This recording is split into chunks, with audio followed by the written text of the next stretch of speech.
Exchange communication system यानी PACS के बारे में कमेंट किया है सुमैया अजहर ने। आपका ये कमेंट सिलेक्ट भी हो गया फ्री कंसल्टेशन के लिए। तो जल्दी से अपने बच्चे की डिटेल्स आप मुझे व्हाट्सएप कीजिए ताकि हम लोग फ्री कंसल्टेशन के लिए आपको अपॉइंटमेंट दे सकें। We are really looking forward for this and इसके बारे में एक्सप्लेन करूंगा। उनका ये कहना है कि क्या पिक्चर एक्सचेंज कम्युनिकेशन सिस्टम हमें एक 7 ईयर ओल्ड बच्चा है उसमें इंट्रोड्यूस करना चाहिए।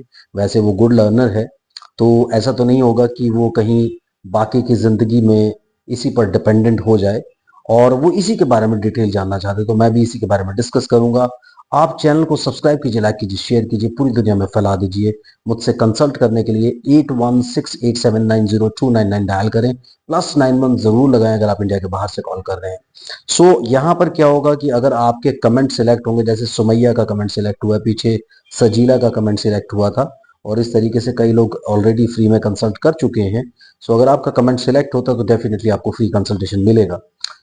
आप जल्दी से जल्दी अपनी डिटेल्स भेजिए ताकि कंसल्टेशन प्रोसेस को कंप्लीट करें। बात करते हैं पिक्चर एक्सचेंज कम्युनिकेशन सिस्टम क्या होता है।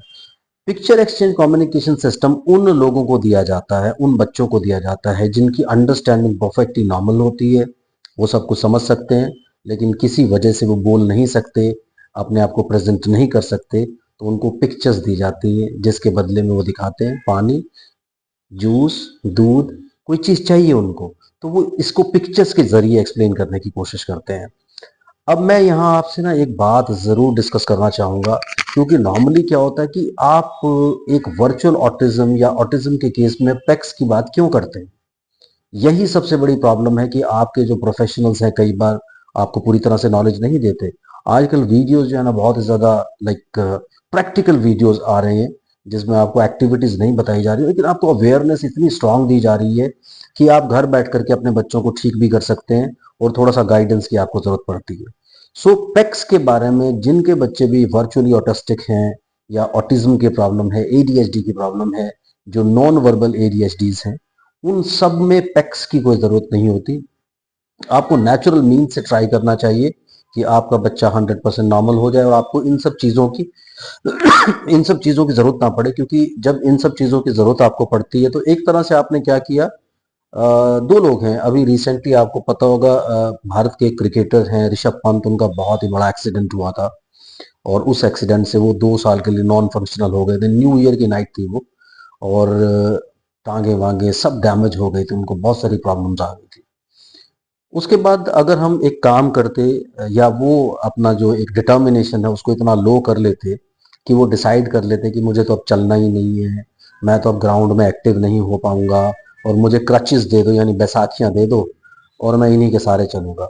फॉर द टाइम बिंग बैसाखियां दी गई, लेकिन धीरे धीरे उन्होंने इतना स्ट्रॉन्ग वर्कआउट किया, एक्सरसाइजेस की, फिजियोथेरेपी की, अपने आप को एक डिटर्मिनेशन को इतना स्ट्रॉन्ग रखा कि ग्रेजुअली वो वापस ग्राउंड पे आ गए हैं और दूसरे सारे क्रिकेटर्स से बेटर परफॉर्म कर रहे हैं और कल हो सकता है इंडिया के कैप्टन भी बन जाए वो।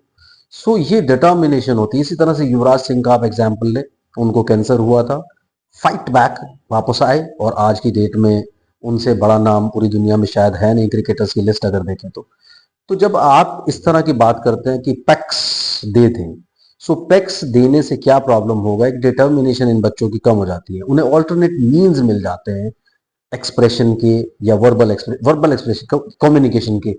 उनको मीन्स मिल जाते हैं कुछ कुछ, जैसे बोलते हैं ना कि आपने एक ऑल्टरनेट दे दिया उनको कि आप ऐसे कर लो, जैसे मैंने बोला बैसाखियां दे दी आपने उनको या क्रचेस दे दिया आपने उनको। जब आप इस तरह के मीन्स दे देते हैं तो जील खत्म हो जाता है। हमें जील प्रोड्यूस करना है कि भाई कोई चीज नहीं चलेगी, कोई इशारा नहीं चलेगा, कोई ऐसी प्रेजेंटेशन नहीं चलेगी, you have to come up with the speech. क्योंकि ये बच्चों में से ना काफी सारे बच्चे स्पेशली जिनको वर्चुअल ऑटिज्म होती है वो अपना वर्ल्ड बना लेते हैं।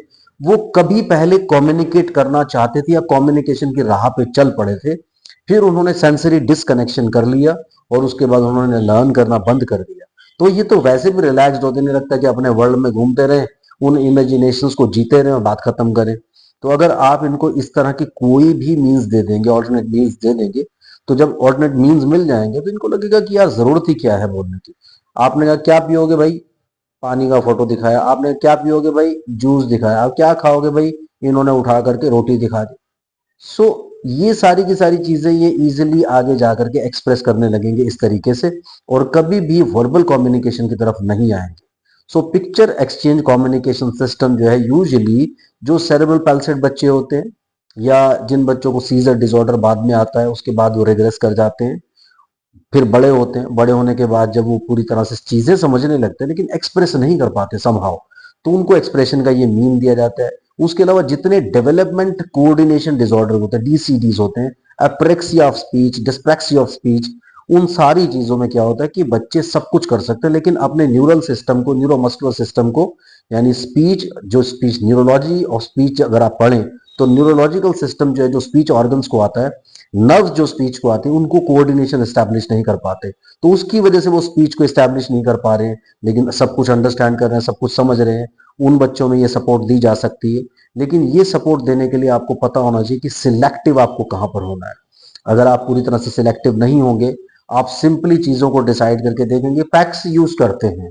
I have seen so many people कि आपके लिए ये चीज है कि नहीं है, वो चीज बड़ा इंपॉर्टेंट है कि ये पर्टिकुलर एक्टिविटी आपके लिए है कि नहीं है, क्योंकि नेट से सब लोग देख रहे हैं, कोई जॉइंट कंप्रेशन कर रहा है, कोई बैक कंप्रेशन कर रहा है, कोई कोई कोई मसाज कर रहा है, कोई सेंसरी मसाज कर रहा है, कोई सेंसरी ब्रश यूज कर रहा है। अब अपने थेरेपिस्ट से पूछ तो लो कि आपके बच्चे के लिए क्या जरूरी, क्या जरूरत नहीं है।